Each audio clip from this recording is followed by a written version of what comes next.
All right.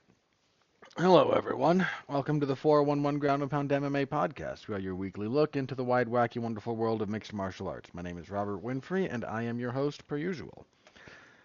Okay, what do we got on the agenda this evening? Well, UFC on ESPN Plus 111. Boy, that was an utterly forgettable night of fights, wasn't it? We'll review that. We will preview UFC 313. That has some higher potential. Don't think there's too much controversy around that statement. And a little bit of news. Few UFC cuts, just some minor stuff. Nothing too major. The biggest piece of news from last week will be discussed when we talk about UFC 313. So that's kind of where that's gonna fall. All right. Y'all know the drill. Anything you can do to help the product, like, comment, subscribe, star rating, written review, etc., etc. Sharing around on social media or with people you know in person. That's always appreciated. And if you've done any and all of that, or you don't feel like doing any and all of that, then you're just listening, then thank you for that. You know what? I'm happy that anyone listens to me at all. So thank you for all the support you're able to give. Deeply appreciated. Sincerely. All right, let's jump into this, shall we? I don't want to be here too late. So, UFC on ESPN Plus 111. Well, we had some controversy in the main event. We'll get to that. We lost a couple of fights on weigh-in day.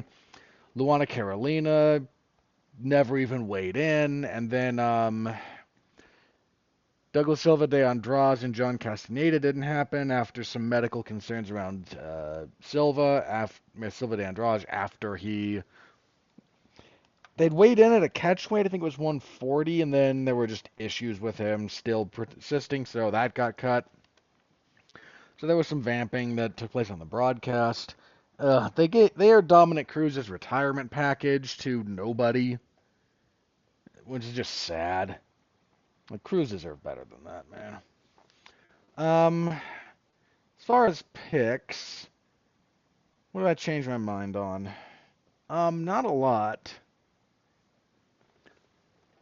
Johnson and Temerov, I did. I think that's the only one.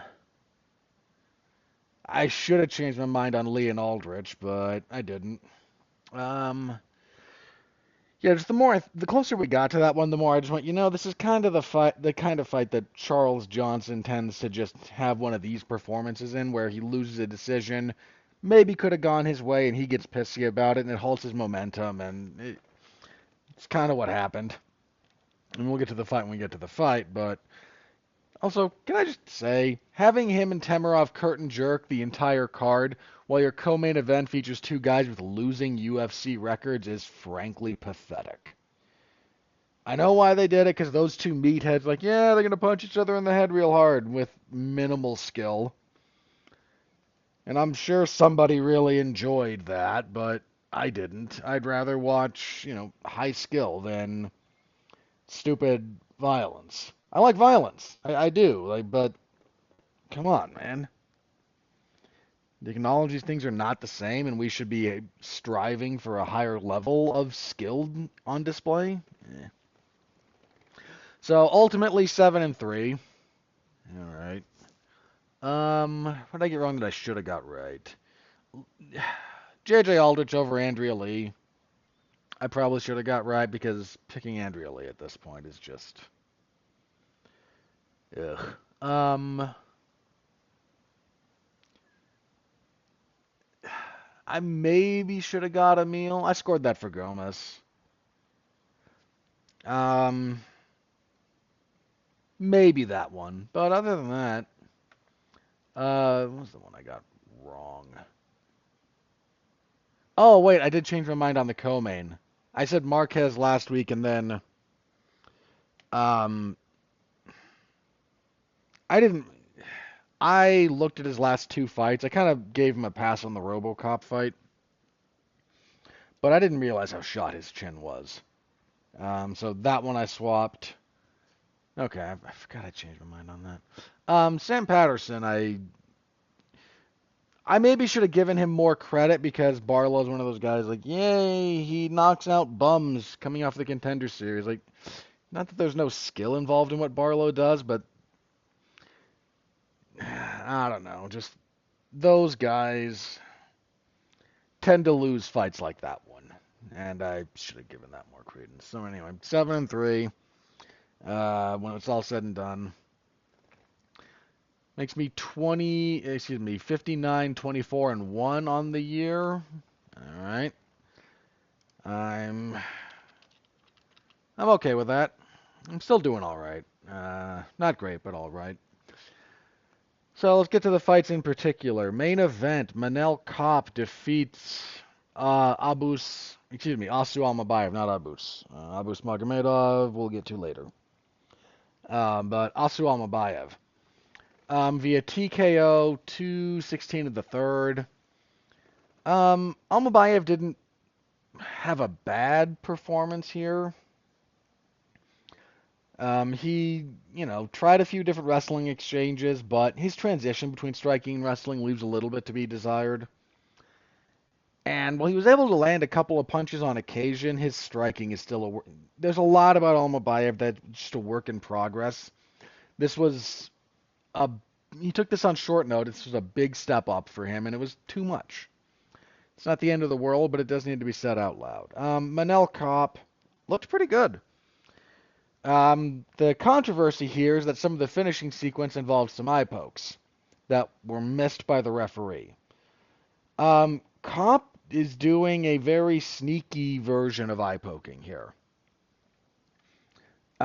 where he starts the punch as a punch, and then when he's falling a little bit short, extends his fingers at the end of it. So the first one that kind of got things going, was on a left hook, but the hands were a little bit open, kind of raked the finger across the eye. Then he threw a right hand to follow up that, as a punch, was going to fall short, so he kind of extends the fingers at the end and gets a little bit of contact there. Now, this is a thing you actually do a little bit in boxing gloves, because you can extend the padding a little bit and make a little bit more contact when you do striking with those. It's still not great for like hand preservation, so you don't do it all the time, but when you're trying to just at least make some contact with the, again, boxing gloves, bigger gloves, there's stuff you can do internally with your hand to kind of get it a little bit closer and extend your reach a little bit, and it looks, there's just stuff you do there that when you do with open finger gloves suddenly is poking people in the eye. But none of those were called. There was one in the second round that the review official said was a punch. And then we got a review of it on the broadcast, and no, that was not a closed fist that made contact. So they had a rough... combat sports officiating had a real rough night on Friday all the way around. I'm not going to delve too deep into the Gervonta Davis, Lamont Roach thing, because, look, man, Roach got screwed. I don't say that very often. I don't think it was some grand conspiracy, but that fight went to a majority draw, and there was what should have been ruled a knockdown in the 9th round for Roach. You could argue there should have been a disqualification there on Tank, given what he did, but at a bare minimum, you take a knee, you put your gloves down, it's a knockdown. This ain't complicated. And he did. And it wasn't ruled a knockdown, and it cost Lamont Roach that fight. So yeah, he got the raw end of that deal, man. Seriously, raw end of that deal. He got screwed. And look, Almabayev was losing this fight anyway. I'm not up in arms over this, but this is going to be a problem until the incentive structure changes. That's really all this comes down to. The incentive structure has to change, and until the referees are willing to just eat the public controversy around point deductions for stuff like this, it's not going to happen. So, yeah, but Kape on the whole, looked pretty good. Good stance switching, good combination punching, pretty good defense. He's a good fighter. He wants to fight for the belt next. I don't see a problem with that personally. We're not exactly there's not a lot of fresh contenders battering down the door at for Pantoja. And Comp's UFC debut was against Pantoja, and he turned in a commendable performance. I think I scored it for Pantoja, but Cop argued that he should have won, and I think he did win the third round of that fight, if memory serves. I'd have to go back and rewatch it, but it was a good fight. I'd be down for a rematch. I think that's kind of where we're headed there. I don't think Almabayev takes too much of a hit here in terms of his overall ranking, but there's some stuff that Kopp was able to do here that he really needs to shore up. His defense is a little bit iffy. His takedowns are his wrestling's good in general, but his entries into it are Kopp shut him down very, very quickly, pretty much every time. Um, and he doesn't have much if he can't get you to be really afraid of his wrestling. So some work still to be done with Almabayev, but I don't imagine he's going to take a giant hit from this. But there's a lot of guys who are going to look at what was done here by Kopp and look to replicate it. That he's going to have to reckon with in his next couple of fights. So that was that. Good enough little fight for as long as it lasted. Co-main event, Cody Brundage defeats Julian Marquez via TKO punches, 4:45 of the first.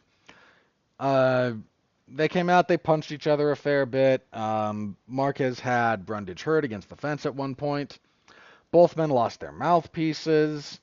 Brundage was able to recover during the time when the ref stopped the action to give them their mouthpieces back.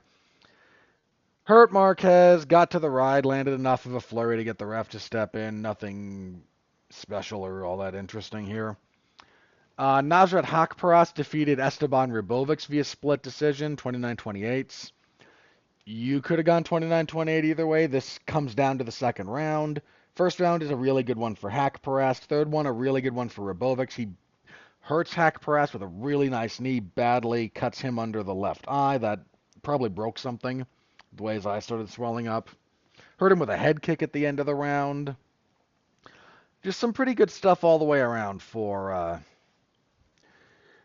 Ribovics in the third round. Second round, just back and forth. Ribovics just doesn't really stop. Some good body work. Haqparast just very tough, pretty fast hands. Good fight. This was your fight of the night. I don't think anyone had much of an issue with that. If it wasn't this, I was thinking more personally. You had two other good choices here. I think after this one would have been Emil and Gomez for fight of the night. But went with this one. No issues with that. Good little fight here. Next up, Hader Emil and William Gomez. Emil wins via split decision, again 29-28. I scored this for Gomez, but he had a really good first round. Emil had a good third. The second round is the swing round, and while I thought Gomez did better work, Emil did a lot of just doggedly coming forward swinging, and that will carry you a lot in MMA scoring. So that, again, good little fight there for what it was. I thought Gomez won, but I'm not up in arms over Emil winning. 29-28 either way is perfectly fine. And kicking off the main card, Sam Patterson knocked out Danny Barlow with punches, 3:10 of the first. Not a whole lot to say there. Barlow came out pretty aggressive, landed a few decent lefts, but Patterson kind of just kept moving, started finding a few counters, dropped him, finished him off, and whatever. On the prelims, Mario Pinto knocked out Austin Lane, 39 seconds of the second round. Pinto didn't have a whole lot in the first round. Lane landed a few decent combinations, but nothing major because these are low-level heavyweights. Then in the second, Pinto with a little bit of a left hook, right, kind of overhand, dropped Lane, knocked him out. I don't have much. Crappy heavyweights. At featherweight, Chepe Mariscal defeated Ricardo Ramos via unanimous decision, 30-27 across the boards. Another fun little fight. The way Mariscal closed that second round, I thought he had a chance of getting a finish in the third, but Ramos kind of rallied a little bit. Not enough to win the round, but enough to pretty definitively stave off, getting finished. But it's probably time for Chepe to start fighting ranked or very nearly ranked opposition. Um, he's a problem, man. He ate some nasty spinning elbows that he just ate them, kept coming forward. He's going to be a problem for that division. Danny Silva defeated Lucas Almeida via split decision, 29-28. Almeida missed weight. Danny Silva has good defense and pretty good boxing. The problem with having good defense in MMA is it doesn't get affirmatively scored. And judges in MMA really suck at determining what actually lands. So you can be good about blocking and rolling and slipping, and unless you really obviously avoid a punch, they're going to kind of go, it looks like it landed.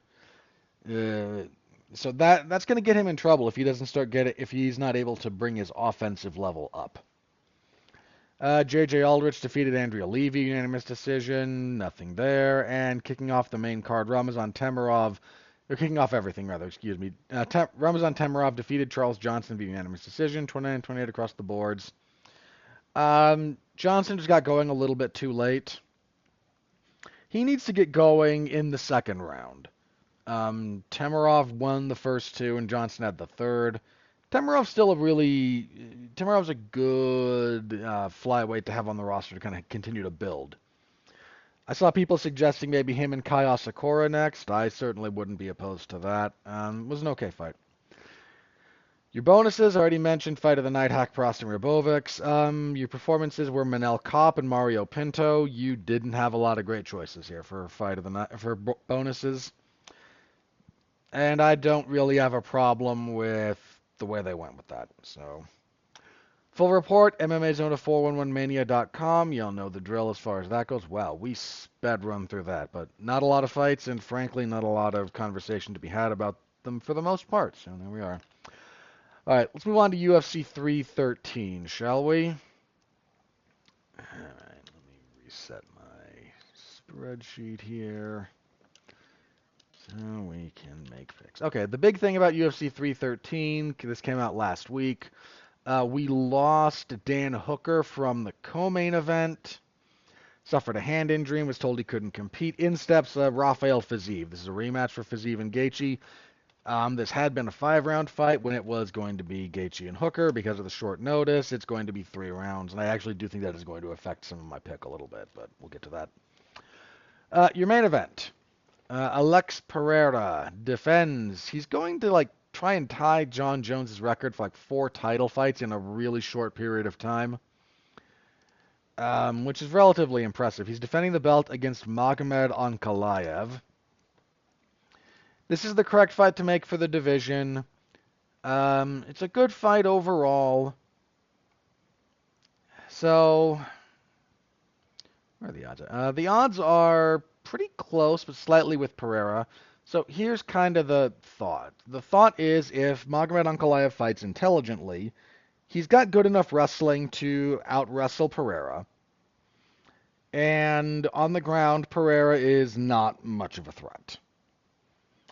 That's not really a big surprise there. Here's the thing. Magomed Ankalaev does not have a history of fighting especially smart. He doesn't deal with calf kicks very well. He got kind of messed up by Jan Blachowicz with calf kicks. He falls in love with his striking a little bit too much. It's a bad thing to do against Pereira. And look, I think picking Ankalaev is justifiable. I think the odds are very close. They're almost a pick 'em for a reason. I will not be surprised if Magomed Ankalaev gets his hand raised. Not one little bit.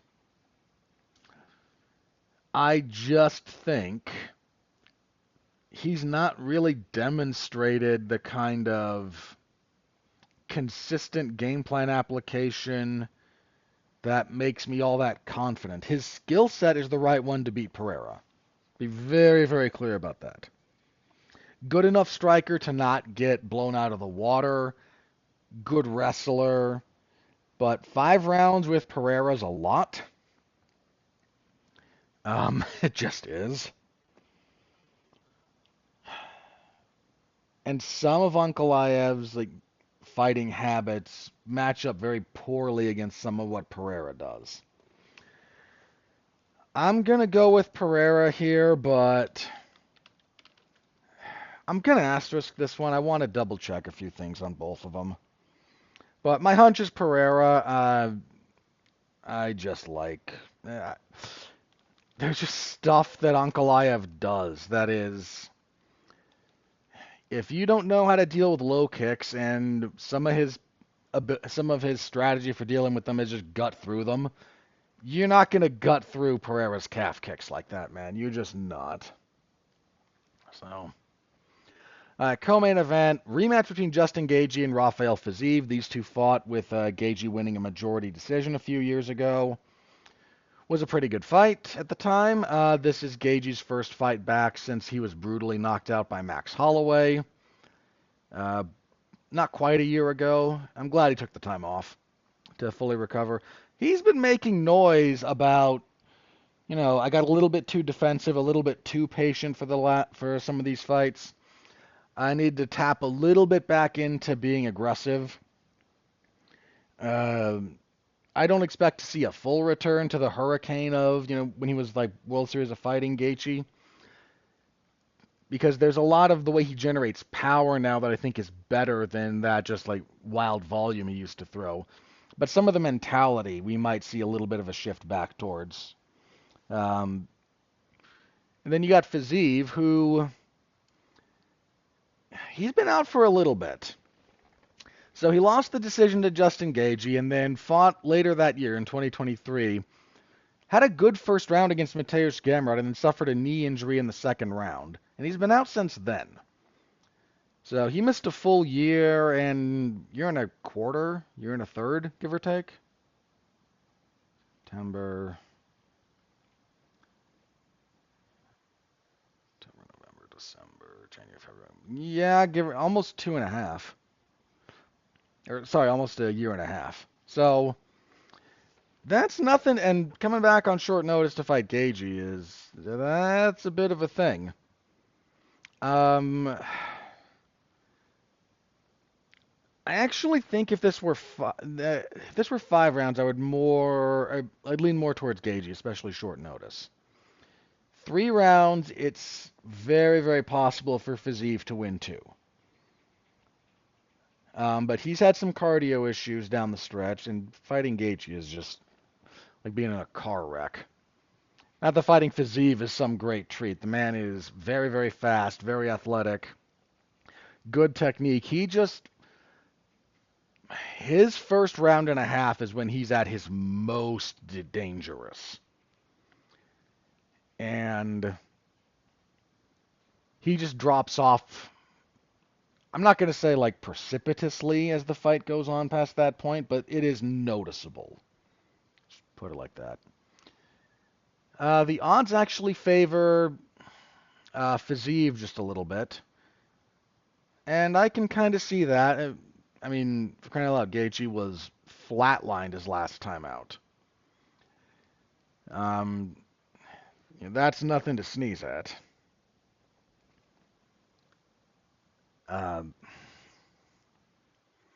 I'm still going to go with Gaethje here. But this is going to be the one that kind of tells us where he really is. Because having a good, tough fight with Max Holloway and then getting knocked out at the last second, literally. I mean, it's entirely possible that, that loss and that fight in general, have changed Gaethje in some really negative ways. But I went with him the first time, and I think that kind of paid off. I'm going to go with him for this one. The short notice thing really is kind of a factor here. That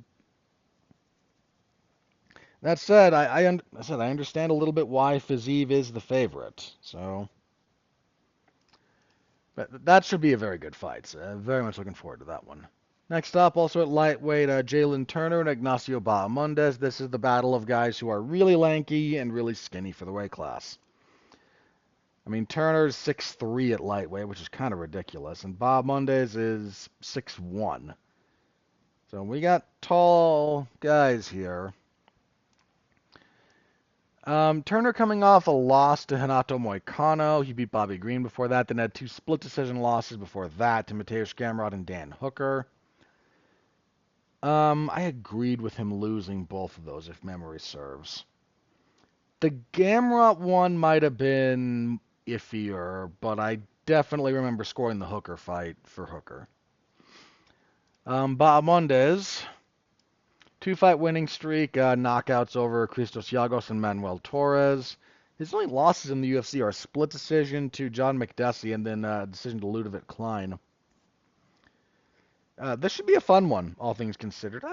My hunch is Turner here, believe it or not. I like Bahamondes, but his defense is a little bit iffy, and that's a rough place to be against Turner.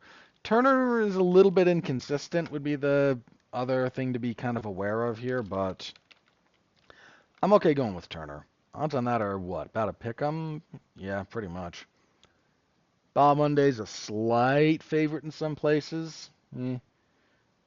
I can see why. I can see why on that. Let's see. Women's strawweight. I'm just strawweight. Amanda Lemos and Yasmin Lucindo. So Lemos is coming off of her loss to Virna Jandiroba. She beat Mackenzie Dern before that. Before that, lost a pretty wide decision to Zhang Weili for the title. Lucindo, a quick look there. 17-5, 4-fight winning streak, 4-1 in the UFC. Lost her debut, but won the 4 cents. She kind of got lucky with that Marina Rodriguez win. I don't mean that it was like some horrible decision, but that could have easily gone the other way. The odds think Lemos is a little bit washed. I can understand that.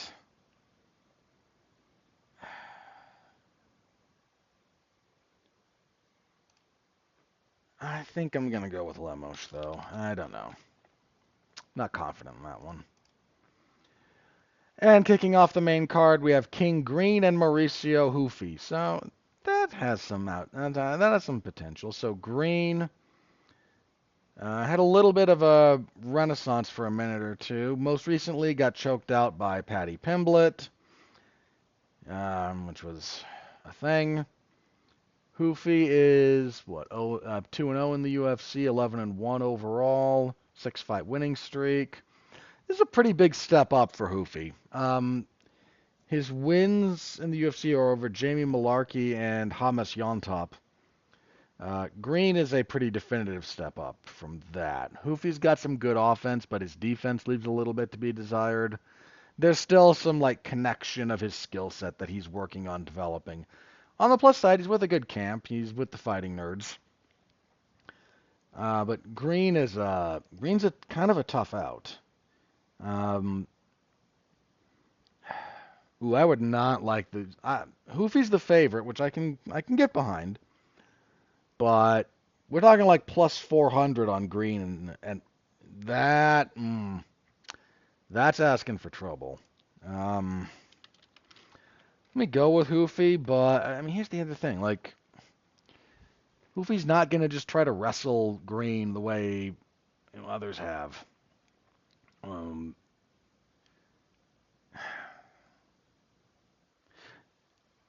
still gonna go with Hoofy, but those odds are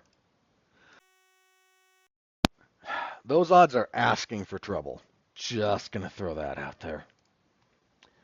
All right, on the prelims, let's see, we have heavyweight Curtis Blades and Rizvan Kuniev. Curtis Blades coming off a loss to Tom Aspinall in July of last year. That only lasted a minute. He beat Jailton Almeida before that and lost to Sergey Pavlovich before that. Kuniev, have a look at him. 13-2-1. Is he really on a 13-fight winning streak? Okay, there's also a no contest in there. Hang on. So 1, 2, 3, 4, 5, 6, 7, 8, 9. He's on an 11 fight winning streak. Don't know why that's listed erroneously there. Yeah. Coming off a Contender Series win. This is a real big ask for your UFC debut. Curtis Blades has fought for the interim belt. He's been close to other title fights. He's one of the last actually good wrestlers. Okay. I don't know how to feel about John Jones' wrestling at heavyweight. He hasn't done a whole lot of it. Aspinall can wrestle, but can grapple overall. His actual wrestling is... Haven't seen him do a lot of real chain wrestling or whatnot, but it's Tom Aspinall. He's blowing the doors off people. Blades is a wrestler at heavyweight and one of the few. Yeah, I'm going with Blades. That's just a real big ask for your UFC debut. I imagine Kuniev will settle into something after a little bit, but Blades at this point, that's just. Joshua Van was supposed to fight Bruno Silva. Silva pulled out. Instead, in steps Ray Cerrutia. Josh Van, only 23 years old. His only loss in the UFC is to Charles Johnson. He was actually doing okay in that fight before he got hit with that uppercut in the third round. 2-fight winning streak currently, wins over Edgar Shirez and Cody Durden. Ray, undefeated, 10-0, grappling specialist. Won his UFC debut over Carlos Hernandez.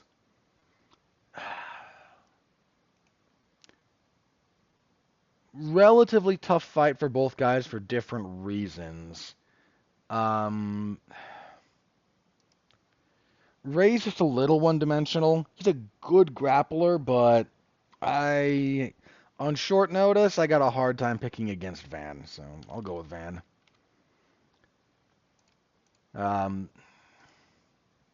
Middleweight, the Hulk, Bruno Ferreira, and Armin Petrosyan. So that's probably not going to be very good. Petrosyan's been up and down in the UFC. 2-fight losing streak currently.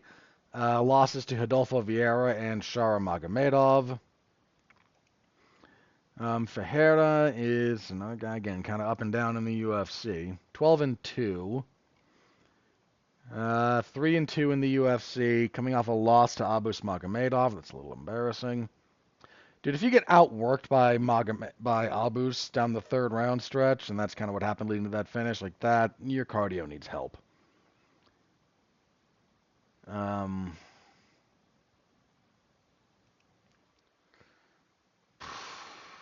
This feels a little bit more like Ferreira, but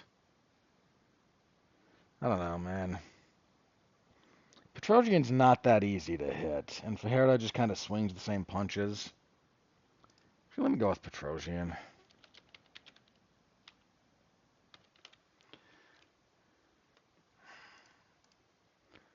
Ferreira doesn't kick a whole lot, does some leg kicking, but he really wants to be in boxing range and then just swing haymakers at you. And Petrosyan does a lot of kicking. Welterweights next, Alex Morono and Carlos Leal. Morono, 2-4 in his last 6. Currently a 2-fight losing streak to Nico Price and Daniel Rodriguez. Leal, let's see, 21-6. Lost his UFC debut to Renat Fakhundinov. I'm not going to be too mad at him for that.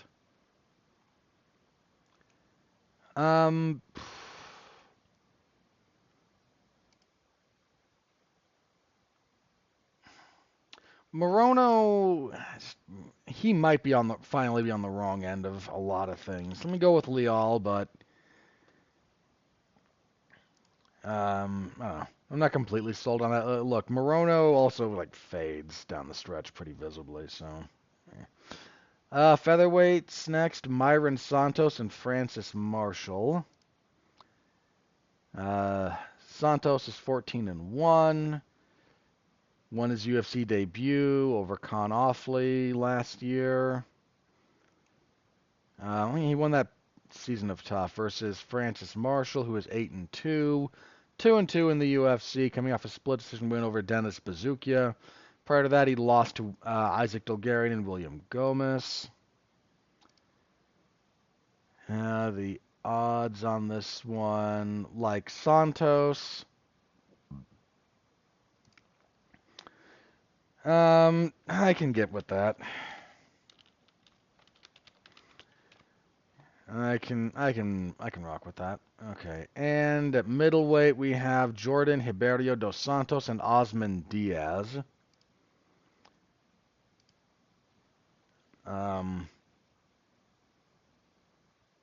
So we're also allegedly getting Chris Gutierrez and John Castaneda. Let me double check that.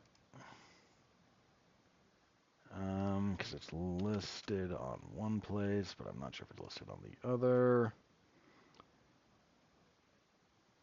It is not currently listed on the UFC's rundown. It is on Tapology. Tell you what, I'll make a pick for that just for the sake of it maybe happening, but I think that looks like it might have fallen through. Anyway, the one I am getting, so Ozzy Diaz and Jordan Santos. Santos 10-1. 5-fight winning streak coming into his UFC debut. Diaz 9-3. Lost his UFC debut to Mingyong Zhang.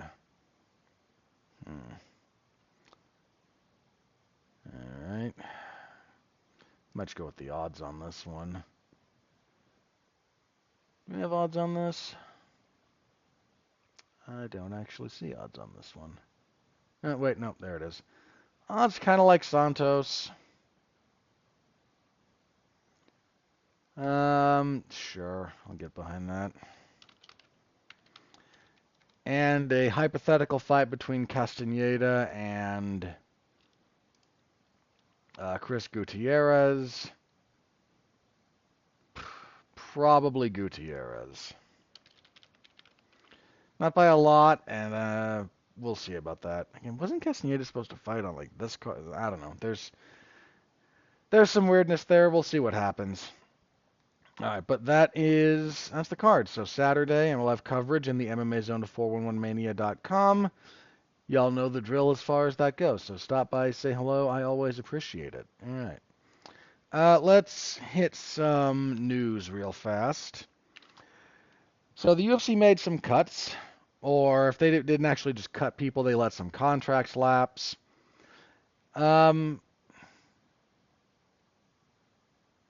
There's a few of these. So there's one that I want to actually talk about. There's a few others here. So Natan Levy, not surprised, middling UFC guy. Roosevelt Roberts, unfortunately, I think he was on his second stint in the UFC. Jonathan Pierce, yeah, he'd kind of hit a wall. Julio Arce, ditto. Cody Staman's been there for a while, but again, he'd kind of hit the wall. Josh Kulabau, that's a little surprising. He was kind of good for a fight. And the one that kind of I need to yell about for half a second here at least is Taylor Lapilus. So he went 3-1 during this current stretch with the UFC. And was it 3-1 or 4-1? Hang on. Let me check.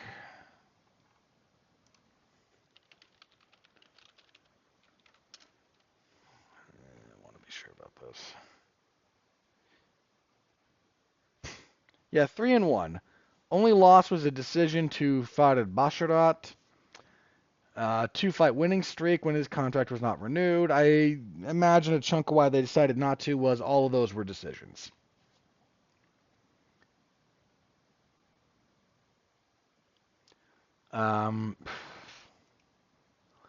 Look, you're cutting an actually good guy. Because, I don't know, he's not exciting enough. And you're going to take whatever, 30 and 30 you were paying him to finance two or three guys off the Contender Series who will go 1-2 or 1-3 and get cut. Their first fight will be maybe a knockout, maybe exciting, and the next two or three are going to be decision losses because that's just what we're doing these days. There is no such thing anymore as a UFC caliber fighter. I use the phrase on occasion because it's a habit. But the UFC has degraded what it means to be with their organization to such an extent that that phrase doesn't mean anything. And it's just kind of sad. Like if they didn't have such a stranglehold on the business via monopolistic business practices, like I don't know I don't know if they could continue. But that's my thing there. Unfortunate. All right. Moving on very briefly here. So we know that UFC 314 got another fight announced. Jean Silva and Bryce Mitchell. Silva called out Mitchell after his last win. Mitchell said, I don't like that your nickname's Lord. There's only one Lord, which, don't get me wrong, I am a Christian. I completely agree with the sentiment, but for some reason they don't want to use Jean Silva's nickname of Lord Assassin.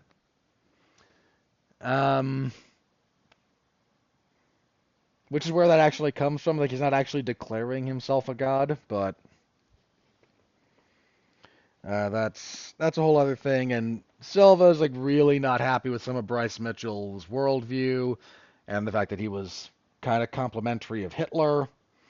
So his pre-fight thing, he like put a picture up of his face photoshopped onto Eli Roth as the Bear Jew from Inglourious Bastards, which is some really quality stuff going on there, actually. So that'll be a good fight. It'll actually test Silva's wrestling in ways that he hasn't really had to deal with yet. And Mitchell, can be hit and hurt. I mean, he got beat down so badly by he talked about this. The way Ilya Taporia beat him made him reconsider fighting. He obviously kept at it and has been fairly successful since. And then Josh Emmett knocked his head into orbit, where he still refused to acknowledge that the Earth is not flat. But,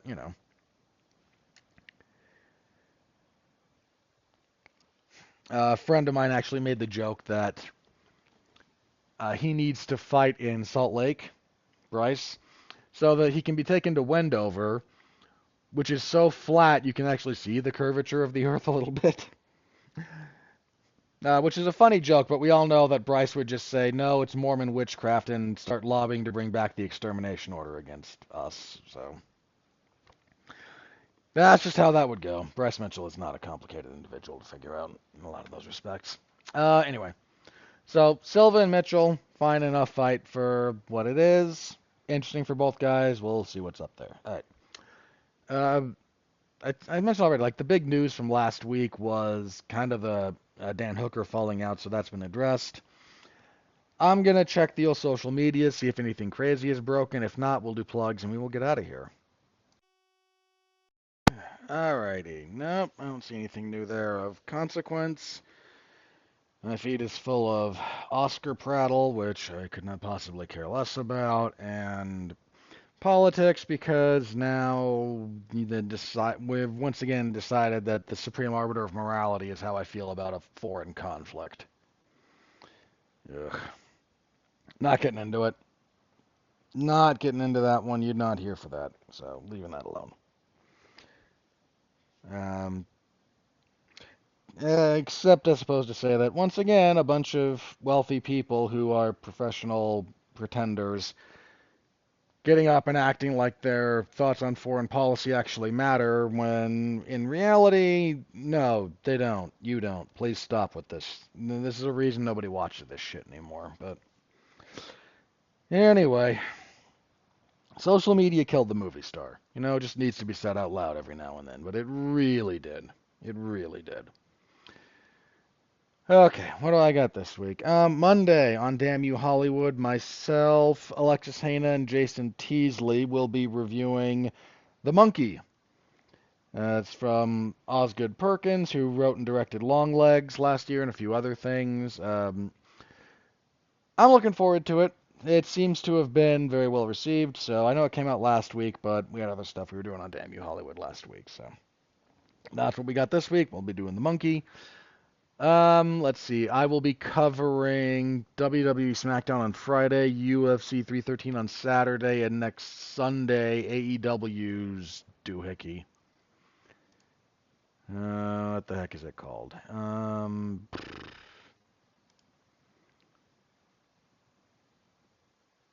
Revolution. Okay. I will be covering that on Sunday, so tune in for any and all of that if you're interested in my coverage of those things. Should be a thing. All right, that's it for me for this week. Boy, we kind of burned through this real fast. Don't know if that means I'm getting better at this or worse. Uh, I don't know. But we'll be back next week to review UFC 313, and we will preview UFC on ESPN Plus 112, Back in the Warehouse. What is on that card? Very little good. Main event of Marvin Vettori and Roman Dolidze in a rematch. Okay. Kind of downhill from there, geez. Sung-Woo Choi and Kevin Vallejos. Maybe. Soo Young-Yu is usually decent, good for a decent little fight. Absolutely nothing on the prelims. Good grief.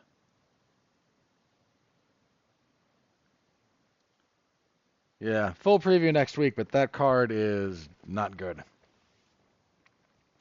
Not good at all. All right. Thank you all for being here, for tuning in. I appreciate it, as always. So, thank you. Stay safe out there and continue to be well, be safe, and behave.